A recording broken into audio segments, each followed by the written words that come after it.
हाँ जी, तो आज हम डिस्कस करेंगे आउट प्रीपोज़िशन के बारे में। हम आउट प्रीपोज़िशन को जानेंगे, उसके लॉजिक के साथ, उसकी विज़ुअल लर्निंग के साथ और उसके फंक्शनल सेंस के साथ। लॉजिक क्या होता है? लॉजिक एक ऐसा आइडिया होता है जिससे आप प्रीपोज़िशन को सेंटेंस में फ़ील कर पाएँ, महसूस कर पाएँ, उसके बारे में एक आइडिया लगा पाएँ। इसी तरीके से विजुअल लर्निंग जब आप सेंटेंस के पार्ट को प्रीपोजिशन के पॉइंट ऑफ व्यू से अलग अलग करके देख पाए, देख के समझ पाए, सब्जेक्ट क्या है, लैंडमार्क क्या है, सब्जेक्ट लैंडमार्क और प्रीपोजिशन के बीच के रिलेशन को आप समझ पाए देखकर, उसको बोलते हैं उसकी विजुअल लर्निंग। वहीं फंक्शनल सेंस यानी वो पर्टिकुलर प्रीपोजिशन जो है वो सेंटेंस में किस तरीके से वर्क करती है, काम करती है, ताकि सभी अलग प्रीपोजिशन से एक सही प्रीपोजिशन का चुनाव हम कर पाए, उसके लिए जरूरी है उसके फंक्शनल सेंस को समझना। जैसे आउट प्रीपोजिशन की अगर हम बात करें तो इसका लॉजिक होता है subjects absence from landmarks influence area. मतलब सेंटेंस में जो सब्जेक्ट है और जो लैंडमार्क है। अब सब्जेक्ट क्या होता है? सब्जेक्ट होता है सेंटेंस का वो पार्ट जिसके लिए उस प्रीपोजिशन का यूज हुआ है, जिसके बारे में कुछ बताना चाहती है प्रीपोजिशन, उसको बोलते हैं सब्जेक्ट। लैंडमार्क क्या होता है? सेंटेंस का वो पार्ट जिस पार्ट को गवर्न करती है प्रीपोजिशन, यानी सेंटेंस का वो पार्ट जिसको सेंटेंस में जोड़ने का काम करती है ये प्रीपोजिशन, उसको बोलते हैं हम लैंडमार्क। तो इसका लॉजिक क्या है? इसका लॉजिक ये है कि जो पर्टिकुलर सब्जेक्ट है वो सब्जेक्ट लैंडमार्क के इन्फ्लुएंस एरिया से, प्रभावित क्षेत्र से, उसके कंट्रोल से अब्सेंस हो गया, ऐसा नोशन कन्वे करती है आउट प्रीपोजिशन। इस तरीके का भाव दिखाती है कि जो सब्जेक्ट है वो उस लैंडमार्क से दूर चला गया, उस लैंडमार्क के प्रभाव से, कंट्रोल से बाहर आ गया, ऐसा भाव दिखाती है आउट प्रीपोजिशन। लेकिन ये टू वे प्रीपोजिशन है। इसका मतलब ये इस अब्सेंस के भाव को, इस लॉजिक को दो तरीके से कन्वे कर सकती है, इसीलिए ये कंफ्यूजिंग है। जैसे विजुअल लर्निंग से हम देखेंगे कि जो ये झोपड़ी है ये यहाँ पर लैंडमार्क है, जो ये सब्जेक्ट है ये इस झोपड़ी के अंदर था, आप भी इसके साथ हैं। आप यानी जो नरेटर है, जो सेंटेंस बोलने वाला है, ठीक है, वो इसके साथ है। अब जो सब्जेक्ट है वो इस झोपड़ी से बाहर आया, वो इससे बाहर आया, तो आपका व्यू पॉइंट क्या होगा कि subject has gone out, subject यहां से बाहर चला गया, आपसे डिसअपियर हो गया सब्जेक्ट। उसी तरीके से इसी सिचुएशन में ये लैंडमार्क है, सब्जेक्ट यहाँ है, आप जो है वो पहले ही यहाँ बाहर थे, आप अगर बाहर थे, अब सब्जेक्ट इस लैंडमार्क से जब बाहर आया तो आपका व्यू पॉइंट क्या होगा? सब्जेक्ट हैज कम आउट, यहाँ कम आउट, यहाँ गोन आउट, यहाँ डिसअपियरेंस का भाव, यहाँ अपीयरेंस का भाव, यानी दो तरीके से अब्सेंस को डिसअपियरेंस के साथ, अब्सेंस को अपीयरेंस के साथ, दोनों तरीके से दिखा सकती है आउट प्रीपोजिशन। इसीलिए ये टू वे प्रीपोजिशन होती है। अब जैसे इसके फंक्शनल सेंस होती है डिसअपियरेंस और अपीयरेंस। आपने बहुत सी फ्रेजल वर्ब्स पढ़ी होंगी, जैसे rub out, wipe out, put out, die out, gone out. अब इन सभी प्रीपोजिशन फ्रेजल वर्ब्स में यहाँ पर अब्सेंस के साथ साथ डिसअपियरेंस का भाव दिखाती है आउट प्रीपोजिशन। ठीक है, रब आउट मतलब किसी चीज को रगड़ के अलग कर देना, वाइप आउट किसी चीज को वाइप करके साफ कर देना, अलग कर देना, जो चीज वहां थी वहां से डिसअपियर कर देना, ऐसा भाव दिखाती है आउट प्रीपोजिशन। वहीं solve out, puzzle out, work out, reason out, fold out. अब इन फ्रेजल वर्ब्स में जो आउट है वो अब्सेंस के साथ साथ अपीयरेंस का भाव दिखाती है। ठीक है, जो चीज पहले अनसोल्व थी उसको सोल्व कर दिया, जो अनसोल्व थी उसको सोल्व कर दिया, मतलब वो वहां से यहां आई और आपको दिखने लगी, इस तरीके का भाव दिखाएगी यहाँ आउट प्रीपोजिशन।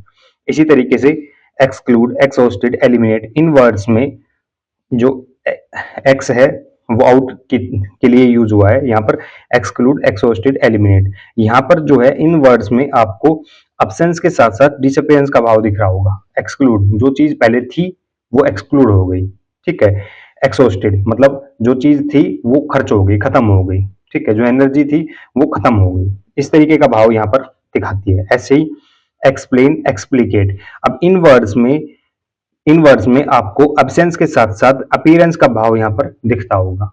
तो इसी तरीके से जो आउट प्रीपोजिशन है वो एक साथ दो अपोजिट डायरेक्शन में चल सकती है। जैसे this detergent is good for getting stains out. अब जो स्टेन्स है, दाग है, वो यहाँ पर सब्जेक्ट है।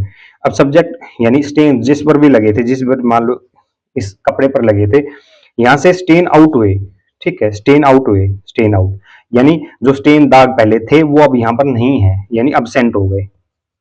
अब्सेंट हो गए। दूसरा, जो दाग पहले यहाँ थे, स्टेन्स यहाँ पर दिख रहे थे, वो अब यहाँ पर नहीं दिख रहे, यानी डिसअपियर हो गए। यानी अब्सेंस के साथ साथ डिसअपियरेंस के भाव को दिखा रही है यहाँ पर आउट प्रीपोजिशन। इसी तरीके से she took the clothes out the drawer, the drawer जो है वो यहाँ पर लैंडमार्क है, लैंडमार्क है। द क्लोथ्स जो है वो यहाँ पर सब्जेक्ट है, जो सब्जेक्ट है वो इस लैंडमार्क के अंदर थे, क्लोथ्स जो है वो ड्रावर के अंदर थे। अब अंदर थे, यहां से जब इसने बाहर लिए, सी ने जब इसको बाहर लिया, तो यहां से क्या हो गए, यहां से अब्सेंट हो गए, यानी ड्रावर से क्लोथ्स जो है वो अब्सेंट हो गए। सब्जेक्ट जो है वो लैंडमार्क से अब्सेंट हो गया। दूसरा, जब ड्रावर के अंदर क्लोथ्स थे तो आपको अपीयर नहीं हो रहे थे, लेकिन यहाँ पर अब ये अपीयर भी होने लगे, तो इस तरीके का भाव दिखाएगी यहाँ आउट प्रीपोजिशन। इसी तरीके से the bridge was taken out by the flood, the bridge जो है वो यहाँ पर सब्जेक्ट है, ठीक है। अब सब्जेक्ट की जो स्थिति थी, जिस स्थिति में ये था, अब यहां से क्या कर दिया, टेकन आउट, यहां से अलग कर दिया, वाइप आउट कर दिया, हटा दिया, तोड़ दिया। तो यहाँ पर अब्सेंस के साथ साथ डिसअपियरेंस का भाव भी दिखाती है। जो ब्रिज था वो पहले था, अब यहाँ पर नहीं है। फ्लड ने इसको क्या कर दिया, हटा दिया, इसकी एक्चुअल स्टेट से हटा दिया, अलग कर दिया। तो यहाँ पर अब्सेंस के साथ साथ डिसअपियरेंस का भाव भी दिखाती है यहाँ आउट प्रीपोजिशन। ऐसे ही द लैंप या फिर the light has gone out, अब यहाँ पर जो लाइट है या लैंप है वो यहाँ पर सब्जेक्ट है। अब सब्जेक्ट यहाँ पर पहले था, यानी लाइट पहले यहाँ पर थी, लेकिन अब यहाँ पर नहीं है, अब्सेंट हो गई लाइट। यहाँ पर पहले लैंप चल रहा था, अब लैंप नहीं चल रहा, यानी लाइट यहाँ से आउट हो गई। अब लाइट यहाँ से आउट हो गई, दूसरा यहाँ से डिसअपियर हो गई, जो चीज यहाँ पर थी अब यहाँ पर नहीं है। तो अब्सेंस के साथ साथ डिसअपियरेंस का भाव भी यहाँ पर आउट दिखाएगी। वहीं the dog jump out the car, the dog जो है वो यहाँ पर सब्जेक्ट है, द कार जो है वो यहाँ पर लैंडमार्क है। अब जो डॉग है वो पहले इस लैंडमार्क के अंदर था, इसके साथ था, अब यहाँ से ये बाहर आ गया, जंप आउट, ठीक है, बाहर आ गया, तो लैंडमार्क से सब्जेक्ट जो है वो अब्सेंट हो गया, ठीक है। जो कार में था वो अब बाहर आ गया, यानी अब्सेंट हो गया। दूसरा, जो डॉग जब कार के अंदर था, यानी लैंडमार्क के अंदर था, तो यहाँ से आपको डिसअपियरेंस था, लेकिन अब ये आपको दिखने लगा, यानी अपीयर हो गया। यहाँ डिसअपियरेंस का भाव है, यहाँ अपीयरेंस का भाव है। तो आउट जो है वो दोनों तरीके से फ्लो करती है। इसी तरीके से the apples fail out the bag, the bag जो है वो यहाँ पर लैंडमार्क है, द एप्पल्स जो है वो यहाँ पर सब्जेक्ट है।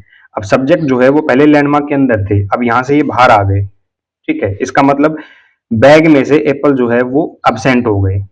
दूसरा, यहाँ से अब अपीयर भी होने लगे, दिखने लगे, फेल आउट, बाहर आ गए, ठीक है। तो अब्सेंस के साथ साथ अपीयरेंस का भाव भी दिखाती है, अब्सेंस के साथ साथ अपीयरेंस का भाव दिखाती है। जो एप्पल्स पहले बैग के अंदर थे वो नहीं दिख रहे थे, लेकिन अब वो दिखने लगे क्योंकि बैग से बाहर आ गए। इसी तरीके से as you melt butter on a griddle it spreads out यानी कि जो घी था पहले ये सॉलिड स्टेट में था, जब इसको मेल्ट किया गया तो मेल्ट करने के बाद ये कैसा हो गया, फैल गया। ये यहाँ से पहले सॉलिड स्टेट में था, लेकिन अब ये क्या हो गया, ये यहाँ से आउट हो गया, यानी अब्सेंट। इसकी जो पहले की जो स्टेट थी, पहले की जो स्थिति थी, सॉलिड स्टेट थी, वहां से अब ये लिक्विड में हो गया। जब ये लिक्विड में हुआ तो यहाँ से ये फैल गया, तो ये आउट हो गया, यानी बाहर दिखने लगा, ऐसे इस तरीके से बाहर दिखने लगा, ठीक है। तो ये अब्सेंस के साथ साथ अपीयरेंस का भाव भी यहाँ पर दिखाती है आउट प्रीपोजिशन।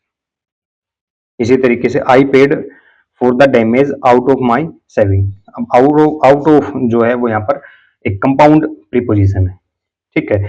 तो माई सेविंग जो है वो यहाँ पर लैंडमार्क है, और जो पे किया गया डैमेज के लिए वो यहाँ पर सब्जेक्ट है। जो सब्जेक्ट है यानी जो पैसा था वो इस सेविंग में था, वो यहाँ से अब्सेंस हो गया, ठीक है, क्योंकि उसको पे किया गया तो यहाँ से ही निकाल लिया गया, मतलब यहाँ से ही अब्सेंस का भाव दिखाएगी आउट प्रीपोजिशन। इसी तरीके से the gardener pulled out the weed यानी कि जो भी खरपतवार थी वो पहले यहाँ इस तरीके थी, इस स्थिति में थी, इनकी एक्चुअल स्टेट जो थी वो ये थी। अब यहाँ से इस वीड को अलग कर दिया गया, ठीक है। इस वीड जो है वो यहाँ पर सब्जेक्ट है, सब्जेक्ट की एक्चुअल स्टेट ये थी, जो एक्चुअल स्टेट थी वो यहाँ पर लैंडमार्क था, यानी ये वाला ये यहाँ पर लैंडमार्क था। इस लैंडमार्क से इस सब्जेक्ट को अलग कर दिया, ठीक है, पुल आउट। तो यहाँ से ये अब्सेंट भी हो गया और दूसरा अपीयर भी होने लगा, ठीक है। जो वीड यहाँ थी वो यहाँ से अपीयर होने लगी, ऐसा भाव दिखाएगी आउट प्रीपोजिशन।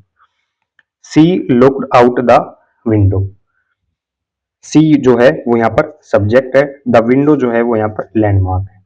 अब सी जो है वो इस विंडो से यानी इसकी जो प्रभाव क्षेत्र है, यानी इस तरीके से यहाँ विंडो है और यहाँ से ये दिखने लगी बाहर आ गई, ठीक है, इससे अब्सेंट्स यानी थोड़ा दूर तक दिखने लगी, ऐसा भाव यहाँ दिखाएगी आउट प्रीपोजिशन। तो इसी तरीके से the secret life of prepositions एक वीडियो सीरीज है जो भी SSC, CGL, CPO, CHSL, IBPS, CDS, NDA, HSSC, railway या किसी भी अन्य कॉम्पिटिटिव एग्जाम 2026 के लिए जिसमें इंग्लिश लैंग्वेज से रिलेटेड, इंग्लिश ग्रामर से रिलेटेड आपसे क्वेश्चन पूछे जाते हैं, तो आप आ सकते हैं स्वाध्याय पाठशाला पर, सब्सक्राइब कर सकते हैं। Thank you.